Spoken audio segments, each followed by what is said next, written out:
posisyon niya, nanuya, munang-muna karing opisyalis at karing medyo minidad, nung alamuring makarate king dase, ere parimlan ing banadang katungkulan. Ikayong pengari eko sana masusugat at eko maramdaman. Nung makatalataya king lalam na ning plataforma, impisasan metong yo, oras yang makanyan pakikwanan yung nanuman ing obrayong nanuman ing ganaganang bagay dapat yung dikilan, pangaras na ning oras. Mikakabalo na kong makatipon king tabernakulo. Aliwayang parati ing Diyos yung kapapanayan yu. Uling in Diyos karing balang pinandit at iyo siping yu. Yan ing lalawa ng baslayan ding dakal amatang makapaligid kaya kayo. Dangalan niyo at kanuanan, pelalong marayo, pelalong biyasa, pelalong binuna kaya kayo, makarkula kanwan, king mayayakit at matutupad ay agagawayo. Anak na nin Diyos, na kailangan ingulit-ulit lang sabiendo, oy, di nga anak yo, eyo papagdalan na anong mangbibit-bitang dang, pupulay kita, banting upayang gigutan daw. Itim metong ababiya musing at makaibye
Hello.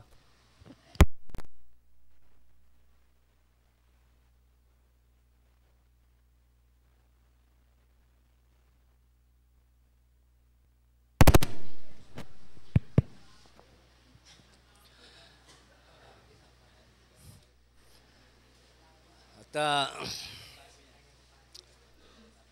una po sa lahat, sumaghana nawa ang pagpapala, kapayapaan, kagalakan, at ang pag-ibig ng Diyos sa atin. Magandang umaga po sa aking mga kapatid ko po sa pananampalataya. Sa mga oras pong ito, ako po'y kinakabahan.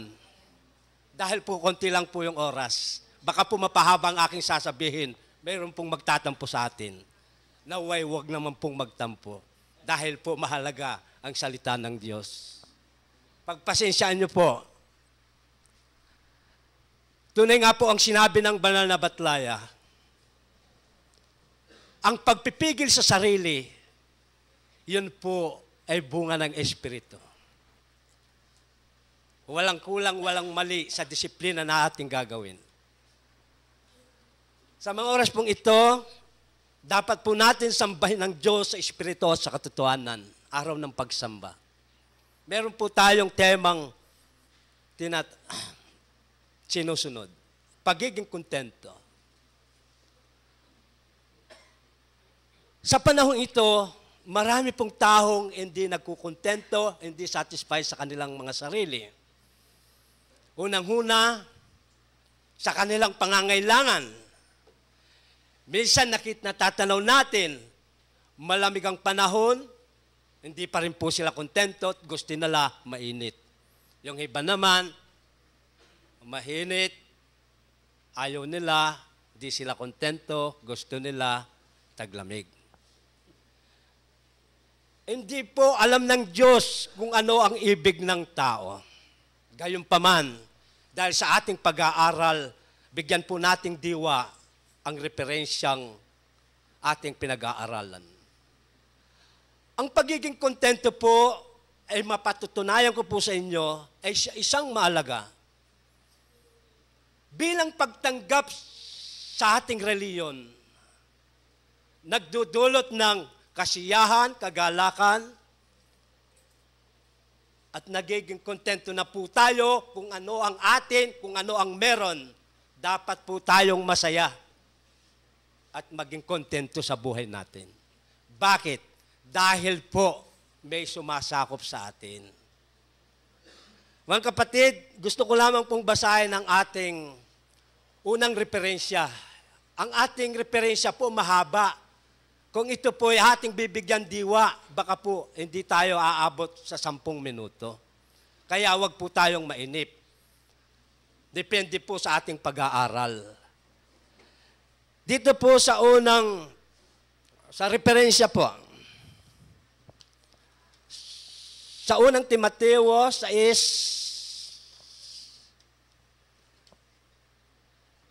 po.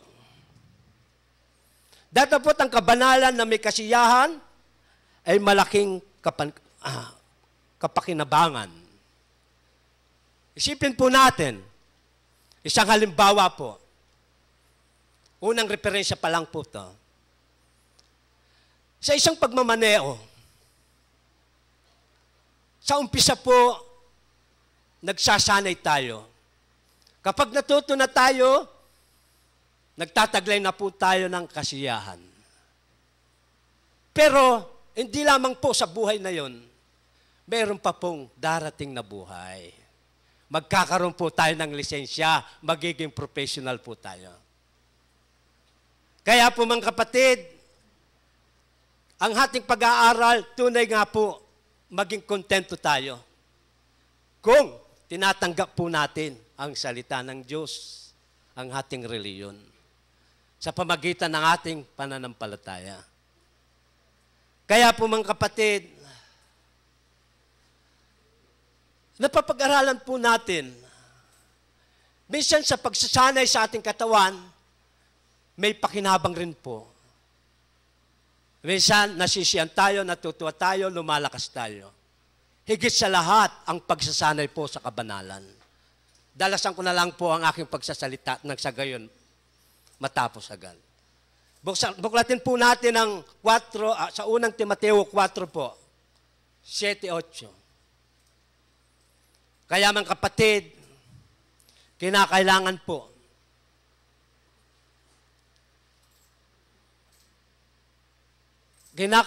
po tayo'y itakwil natin ang mga halamat na walang kabuluhan.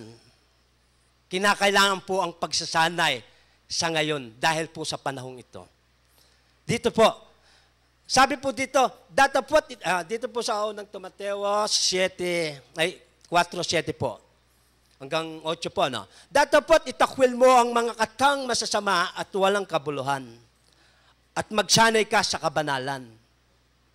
Ano po? Sa 8 po. Sapagkat sa pagsasanay ng katawan ay may kaunting pakinabang. Yun po, malinaw ang nakasulat. Kung hindi naman po mangyayari sa tunay na buhay, hindi po matutupad ang kasulatan. Ngunit ang kabanalang sa lahat ng mga bagay ay pinapakinabangan na may pangako sa buhay na ito at sa darating. Sa tagal na po nating nag-aaral, panahon po ni Abraham, pinangakuhan ng Diyos, pinagpala siya. Ano pong nangyari? Naghintay ng matagal si Abraham. Natamo po niya ang pagpapalang iyon. Nakasaad po sa kasulatan. Buklatin po natin dito po sa Taho Roma po. Hindi po. Dito po sa Ebreo po, 6:14 hanggang 15. Ito po'y patotoo ng kasulatan. Konti na lang po ang oras, ano? Na sinasabi, tunay sa pagpapala ay pagpapapalain kita at sa pagpaparami ay pararamihin kita. Sa 15 po. Sapagkat sa ganito, nang makapag-intay na may pagtitiis, ay nagtamo siya ng pangako. Ano po yung mga pangakong yun?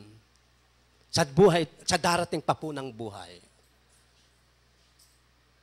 Dahil po ang Diyos, pinandigan niya, pinagtibay niya ang kanyang pangako sa pamagitan ng kanyang panunumpa upang ipakilala ang kanyang panukala na hindi magbabago ang kanyang layunin.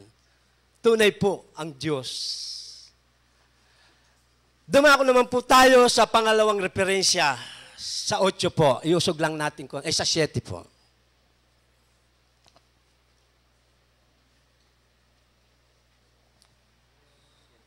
Timoteo 6:7. Yung referensya po, ang ating pinag-aaralan para po mabigyan nating kahulugan kung ano po ang diwa. Yung aking nalalaman na ibinigay ng Diyos, i-share ko po sa inyo. Dito po sa 6:7, unang Timoteo. Tunay nga po ata kinakabahan ako dahil po di ko tinalang oras. Sabi po dito, sapagkat wala tayong dinalang anuman sa sanlibutan at wala rin naman tayong may lalabas na anuman. Ano po ang diwa nito? Ang ibig pong sabihin nito, dumating po tayo dito sa daigdig na walang dala sa sanlibutan. Pag pumanaw po tayo, kay anumang bagay ang ating ipinundar, mansion man sa bahay, pera mang marami, hindi po natin pwedeng dalhin. Maliban lamang sa mga ginawa natin, kay mabuti man o masama.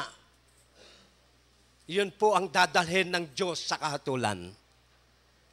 Amen po ba yun? Amen po, no? Napakaganda po ang mag-aral. Nagkakaroon po tayo ng pangunawa. Ang pangunawa, ang ibig sabihin yung natatalastas po natin. Kung ano po ang kahulugan ng diwa ng ating referensya. Kaya minsan nagkakaroon tayo ng kapanatagan sa bawat sarili natin pagdating sa ating pangunawa. Kaya po mga kapatid ko sa pananampalataya, ito pong ating pag-aaral nito, tulad po ng ating ginawa ng sinabi ng banal na batlaya, ginto po. Sapagkat po mga kapatid, kung magbasa po tayo, ganito rin po para hindi tayo maligaw. Basahin po natin sa 5:15 ng mangangaral Ecclesiastes para po malinaw ang nakasulat at sa mensaheng dinadala ko po sa oras na ito.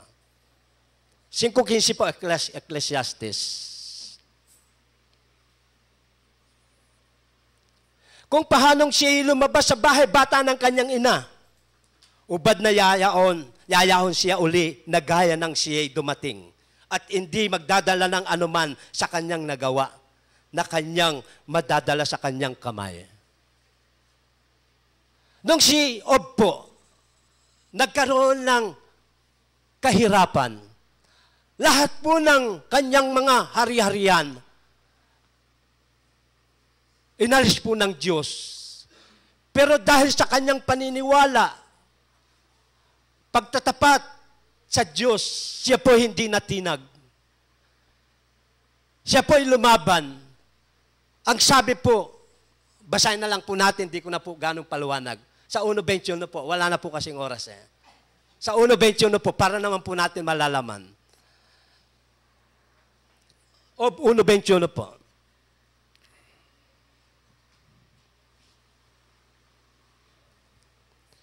Kung paanong siya lumabas, sabi po ni Job, ubad akong lumabas sa bahay bata ng aking ina at ubad na babalik ako roon.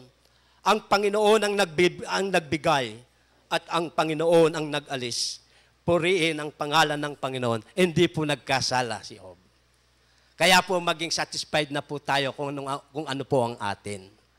Ang mahalaga lamang po sa ating referensyang ito, yung may takot po tayo sa utos, sumunod po tayo. Dahil po, kung ano ang ating tinanim, yung pong aaniin. Dadalhin po ng Diyos kay masama man o mabuti. Dalhin po natin sa, usog na lang po natin sa 12. Ecclesiastes 12, 13-14 po.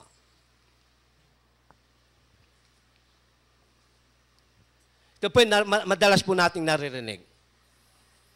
Sa ano po, sa Ecclesiastes 12, 13-14 po. Para po malinaw ang referensya, nakaugnay po dito. Sabi po dito, sa 13, chapter 12, verse 13 hanggang 14. Ito ang wakas ng bagay. Lahat ay narinig, ikaw ay matakot sa Diyos at sundin mo ang kanyang mga utos sapagkat ito ang buong katungkulan ng tao. Yun po. Iusog po natin sa 14. Sapagkat dadalhin ng Diyos ang bawat gawa sa kahatulan, pati ang bawat kubling bagay, maging ito'y mabuti o maging ito'y masama. Malinaw po ang nakasulat. Punta naman po tayo sa pangatlong referensya. Pasensya na po kung ako'y mabibitin na magpaliwanag sa konting nalalaman ko po sa diwa ng ating referensya dahil po wala ng oras. Basahin po natin yung pangatlong referensya. Kahit aabot lang po ako doon. Marahil po alam na ninyo yung sa susunod. Yung maraming salapi, minsan, pinaikot-ikot ka yan. Yun po yung uling referensya natin. Dito po sa 6:8 po. Yung referensya natin, 6:8, unang Timoteo.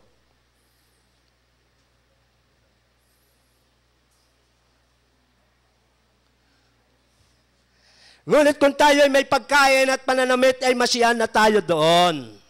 Sabi po ng ating referensya. Sino po bang hindi pa masiyahan at matutuwa at kontento? Meron na po tayong ganito.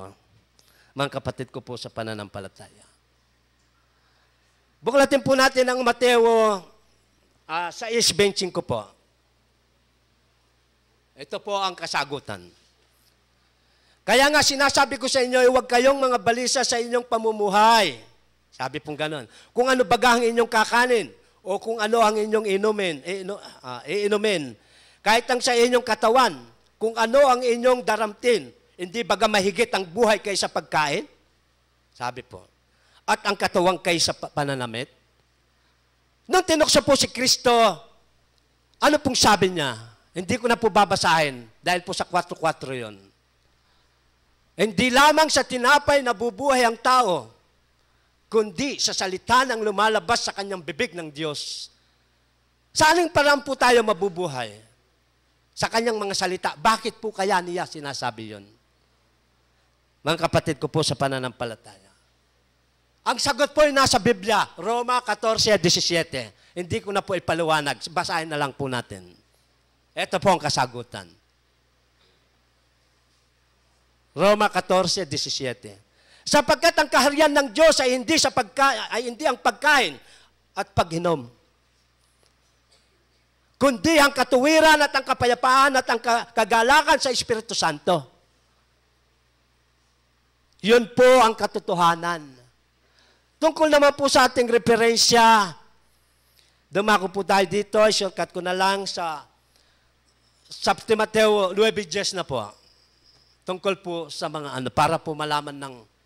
Sayang naman po kasi ang ating pag-aaral kung hindi po natin makikita ang nakasulat sa dinadala nating referensya. Datapot ang mga nagsisipagnasang yumaman ay nangahuhulog sa tukso at sa silo sa maraming mga pitang hangal at nakakasama na siyang naglulubog sa mga tao sa kapahamakan at kamatayan. Ituloy po natin sa 10 para po madaling matapos. Siguro po pwede naman po mag-extend kahit 5 minutes lang po na. Ano pa? Tandaan po natin, ang magtitis tapat hanggang wakas siya pong maliligtas. Yun po ang tandaan natin. Hindi po tayo maliligtas kung wala po tayong pagtitiis. Dito po sa ating pag-aaral, sapagkat ang pag-ibig sa salapi ay ugat ng lahat ng uri ng kasamaan. Na sa pagnanasa ng hibahay nangasinsay sa pananampalataya at tinuhog ang kanilang sarili ng maraming mga kalumbayan. Kaya naman po, ang sakim sa kayamanan, hindi pa po sapat ang maliit nilang kita. Hindi pa po sila masiyan. Di po ba? Mayaman na ika ng duka, nagpapayaman pa, wala sa katuwiran. Ang naghahangad ng yumaman kahit sa anumang bagay, yun po'y mahuhulog, mawawala sa kapatid natin sa pananampalataya. Dahil sa biglahang pagyaman, ang pera po kasi, mga kapatid. Kapag po ang matakaw sa pera, lagi na lang pong ganun ang ginagawa niyang matakaw sa pera. Walang tigil. Kaya mga kapatid ko po sa pananampalataya, minsan po ang mayabang, minsan po ang mga mayaman, yan po, yumaman lang nagpapakita ng pride. Nagyayabang na. Ano po? May mayaman na ganun. Hindi po niya alam, nakakasama sa kanyang sarili yung ginagawa niya. Parang walang kakilala. Dahil natupad naman po ang nakasulat kung hindi mangyayari yun. Sa huling panahon, maghihirap. Ano po? Mapanganib. Huling mensahe na lang po. Ay huling talata na lang po. Bago po ako magtapos. Tapos na rin po ang oras. Basahin po natin sa pangalawang Timoteo 3:2 at 3:1 po hanggang 2. Yun na lang po, mga kapatid. Datapot alamin mo to. Datapot alamin mo ito na sa mga huling araw ay darating ang mga panahong mapanganib. Tuloy po natin sa 2. Sapagkat ang mga tao ay magiging maibigin sa salapi, ay magiging maibigin sa kanilang sarili, mahibigin sa salapi. Totoo po yun. Mayayabang, mga mapagmalaki, mapagtungayaw, masuwayin sa mga magulang, mga walang turing, mga walang kabanalan, palibas ay may pera sila. Nagmamalaki na sa kanilang mga magulang. Hindi ko po nila lahat. Minsan po, may nangyayari sa buhay ng taong ganun. Bago po ako magtapos, ito lamang po ang uling mensahe ko. Hindi ko na po babasain. Ang utos po ng Diyos ay banal, matuwid at mabuti. At marami pong salamat, ibinabalik na po ang mesa kay Ma'am. Marami pong salamat sa ating kapatid sa kanyang binigay na mensahe sa atin. Subalit po, humihingi po ako ng extension na konti. Dahil po sa unang pagkakataon, humingi po sila ng oras. Yun po ang hinahanap natin, yung voluntary po silang magpapalista at magsasalita sa harapan. So ang ating pong tatawagin si Ate Baby. Baby Magtoto po. Manaloto o Magtoto? Okay. Tawagin po natin. Ito po siya.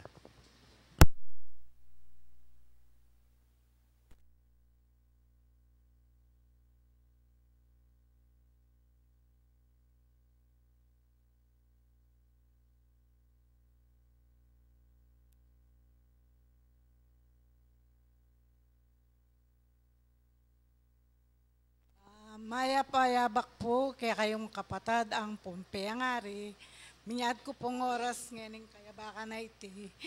Kasi po, munang-muna, kita pong may palyari kaya tang Aldo Milabas, maliligalig la po rin puso may pong kaisipan. At man may pusa ng pansin nung kakilala mantang may kagawang ita. Sana po, sumuko.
Alas 8 na po ni ngabak, mag-baon tam po, magdala tam po pagtuan tam.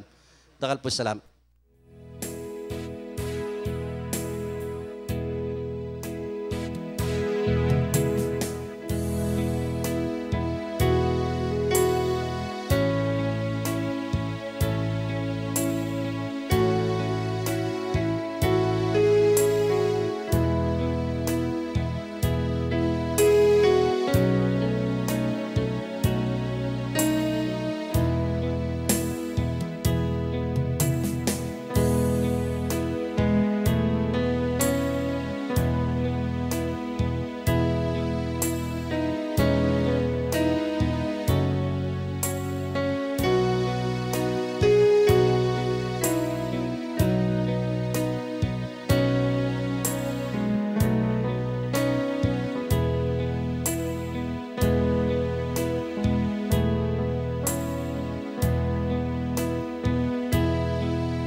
makalakad tampo. Kapayapan po. Kagalang-galang nga maestrong ke kaming igpa. Pasibay po nganing pinanditay ti papabot mila din kekeng alang kapupusan, akapasalamatan ke kampong kapurian. Pablasang ginong Diyos ding balang metong ke kami, ing makanyan mo kengan pong pigkalubanan biyam pong sikanan. Igpanano pong ablasmi karing dapat mong mangayap ke kami, nung mo po yung purian dakat samban, king kekang pangi espiritu ampon king katutuan. Igpangyan ing kaurasan na iti, ing makanyan mo kaya pong tinipon king lugar a kekang pepanwanan, bang makanyan kaya pong magaral karing kekang banalatuntunan, pasalamatan mi po ding bage, makanyan mo pong pepagawa karing kekang pamisip, maging ding kekang banala espiritong tutuburan, makanyan da pong babalita kaya kami, dating bagay dapat minggawan gining Diyos bang kanita ing makanyan kaya pong sumulong. Igpapasalamatan mi dating bagay bigkalub mo na ilasargong magsilbing tanda kaya kami gining Diyos bang makanyan kaya pong maging masipag karing kaya kayang balang tungkulan na pekitangwanan kaya ka. Tulutan mo sargo gining Diyos karing daratang mi pangaldoam pong panahon. Ikasargong sablang anak mo at tinaid mo king antikaniting kaparalanan o tinaid mo king metong akasalpantayanan na iti ginong Diyos ing makanyan kengan sargong mikating tibayan karing kekeng pamagobra ginong Diyos patnubayan mo kaya sargong parati na numan sargong kekeng galon king kekeng kasalpantayanan maging king kekeng luwal ginong Diyos ikapuing manimuna karing kekeng lakad ginong Diyos karing kekeng maya panasa tulutan mo sargong ipagkalub mo ing karagdagan karing balang metong ke kami. Igpangbanal ngayon pinandita iti, anong makananong bayo ke pulumwal king kekeng tabernakulong iti, manyawad ke nga lang patugot ke kagining Diyos. Anong makananong Diyos ko king lihim makanyan mo ngan sargong tagkilan, ding kekeng balang puso ginong Diyos.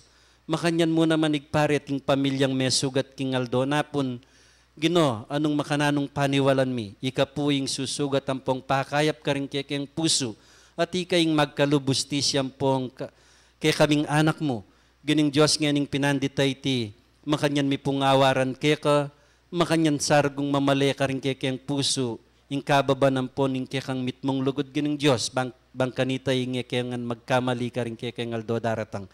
Ginotulutan mo sargo, ing kekang upaya, ginoya mahatudtud, gining Diyos ing kekang lugod, ing kekang misteryos gino, ing makalaganap, at ding kekang matag gining Diyos makadangat laking no ka rin mambage, Gino, paintulutan mo sargong dening kekeng adwa na reti mikat nilang kapakibatan lalong may dening pamilya. Ginong Diyos makanyan may sargong tigtiganing kayang puso, anong makananong igpa at mamali sargoing takot. King kekang paya ginong Diyos ya sargong manatili kaya kami, igpa aligan mi, karing daratang nga panahon gino, ing makanyan niyang akwaing ustisya, ampong katuliran mo, bang kanita ginong Diyos, manatili kaya nga nating tetagan, ampong sipagan karing kekeng banalatungkulan. Ing mitmong kabadban, manatili sargo kekeng sabla. Ginong yan ing pinanditay ti, mikakawani kami, kiyang mikakapatad. Ginolukuban mo kami, king kekang upayam pong lugod. Ing manatili kaya sargong, manatili kayang matatag, king kekeng kasalpantayanan. Diyos ko, ing kekang lugodan pong saup, yargo ing kekeng panaligan, manibat na ngeni ang gaman king wakas. Salamat po, maya payabak kaya